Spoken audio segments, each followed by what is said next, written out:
Sa isang banda, mas maganda rin talaga na may mga alaga tayong pusa sa bahay, no?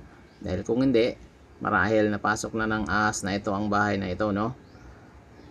Ang pusa kasi ay kilala na kinatatakutan ng mga ahas dahil sa matutulis nitong mga kuko, no?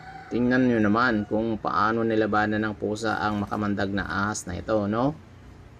Kahit saan magpunta yung ahas, sinusundan talaga ng pusa, at matilino rin talaga tong pusa na to. Hindi siya basta-basta nagpapatuklaw sa ahas, no?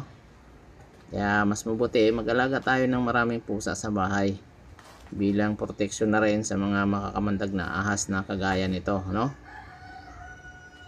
Wala na talagang kalaban-laban tong ahas na to. Kahit anong gawin niya na pagtakas, wala na siyang magagawa. Nanghihina na tong ahas na to. Hindi talaga siya nilubayan ng pusa. Ayan, tingnan nyo naman. Takot na tong ahas.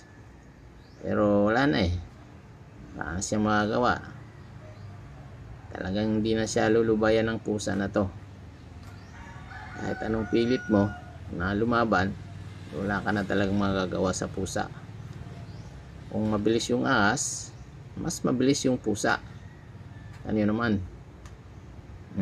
Diba? Napakabilis ng pusa. At talo na talaga yung ahas dito. Wala na itong magagawa.